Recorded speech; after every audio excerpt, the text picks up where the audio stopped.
I felt the wind and worn away. Whistle with her mind.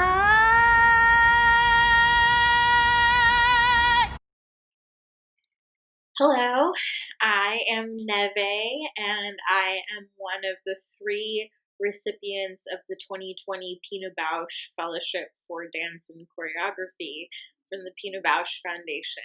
I am so grateful and so excited to be working with another disabled choreographer. One thing that is so special and sacred about it is that we already offer each other a lot of grace and a lot of room for the complications and normal occurrences that occur in our everyday lives as disabled people and disabled self-employed artists.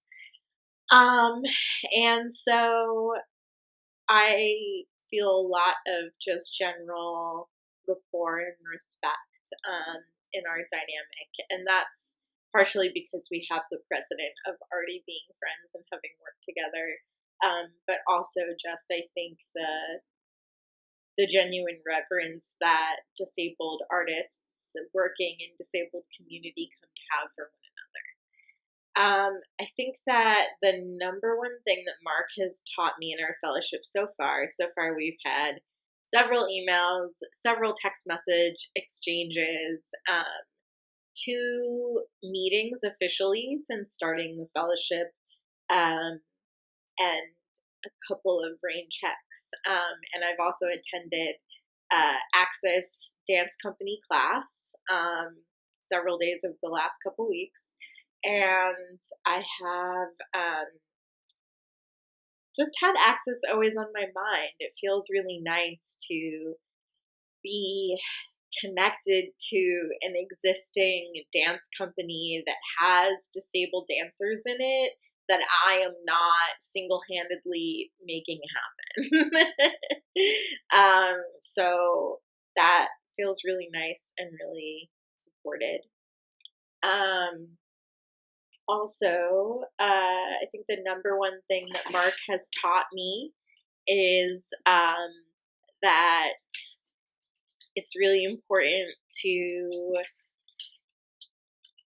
show up for the dance that you want when creating new work, in the sense of Marc offered these prompts to his dancers around home and objects that evoke home to you. And something that he said to me is that he doesn't feel like he's ever lived anywhere that quintessentially felt home to him. Like, he knows what feeling he's waiting to feel and he hasn't felt it yet. And knowing that he approaches dance that way too, he knows what he's looking for and he's going to wait until he actually feels it or sees it or hears it or smells it or senses it in whatever way. And so as the dancers are creating their own solo compositions in response to his choreographic prompts, he's really sculpting and shaping and influencing and tweaking as they go. And I think that a big lesson for me as someone who's like definitely had the opportunity to take on a lot of leadership roles because of my role frequently in many communities as a teacher about my body and about how I move and what I look like, and all of my marginalized intersections and insight therein, that it's been a process of kind of being thrown into these positions without necessarily previously having had the mentorship in the arenas that I'm working in. And so having to believe in my own authority or my own agency and my own leadership and my own sense of how things should be and how I want them to be. And so it's very nice to see Marc being super decisive about what he does and doesn't want choreographically, and I know that starting out as a disabled choreographer, particularly working with non-disabled dancers, I really defaulted to whatever they wanted to do because I was intimidated by the differences of our bodies. And that same thing happens with non disabled choreographers working with disabled dancers, but from a different power dynamic. And so it doesn't necessarily like benefit me and continue to hold up a power structure that doesn't benefit me, to just kind of default to whatever you think a dancer already knows how to or expects to do, rather than actually like learning about and asking about and discovering how their body works and challenging it to do something different and new. I am going to share with you a little Zoom excerpt that is a conversation that Marc and I had. Go for it. Okay. So, Marc. Yes. No, thanks. We're talking about your new piece that you're working on that is centering around themes of home and belonging.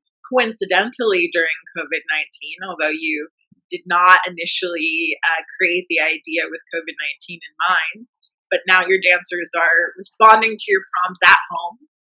And I was reminded of your previous work, Full of Words, and how the dancers of Axis at that time partnered with each other in these scenes of domesticity and intimacy and conflict and reconciliation and different kind of appearances of home. So I'm curious what the connection, if any, is for you between these pieces over the years.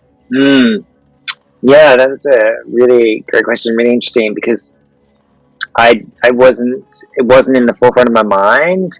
But Full of Words I made in 2011, and it was looking at relationships in domestic environments, and the idea of a voyeur, of a viewer, viewing that from the outside in like 3 different sort of apartments and 3 different combinations of relationships, and one relationship with being on your own as well. And I think a lot of my work does draw on the human side of things and what it is to be human, and also the dancer's experience of the theme and subject or concept. But I wasn't directly relating it to that piece. But I think for me, there's always traces of my work, or I suppose of my style or my interests, that these traces leave their trail, and then grow, and some of that then sprinkles on the new work as well, as an evolution as a choreographer. So I think, just because some of those things are of interest to me, may reflect in this work a bit, but not directly a development of that work, but coming from a different perspective. But I love, as a choreographer, since acquiring my disability 22 years ago, I've been fascinated about props and using, even my own wheelchair and different ways and what different mobility and movement that can bring. So if I was to go with using a prop, which I am thinking maybe this table that turns into a seesaw that can turn into a wall, that will be used in different ways and how the dancers may respond to that. But the fact that they're making this work at home, and one of my questions is about what does home represent to you, is definitely affecting their process. As you mentioned, I didn't imagine us being in this time of COVID-19. So I'm not going to be making a dance about COVID-19, but of course my dance will be drawing on the now as well, about what they're going through in devising their material that I will then work with them on and manipulate into this piece. Yeah. Thank you. I think something that's making me think of taking a table and making it be a wall and making it be a hat, that would probably be challenging. But like when we were talking with one of the dancers about the size of an object, like playing with being wrapped in cords, sound equipment, and everything, and like just the size of an object, it's hard to not like be in your home and say, "Oh, I'm in my home, and this is a pen, and this is a remote, and this is my phone." But what if you are interacting with those things as they're not traditionally supposed to be interacted with? So almost like bringing the idea of a table that becomes all these different things into the home, so that maybe the dancers are I'm trying to think of the prompt that I was given one time. I was given a prompt in film class in college. Jules Roskin gave us the prompt of making the uncanny familiar and making the familiar uncanny. And that was really cool because it just really makes you call into question your uses of things and how you take your familiar space or familiar objects kind of for granted, and how you can discover them anew. So yeah, I mean, definitely. I mean, I often play with whether I'm using props or sets and different ways it can be used, and explore that is not a literal way as well.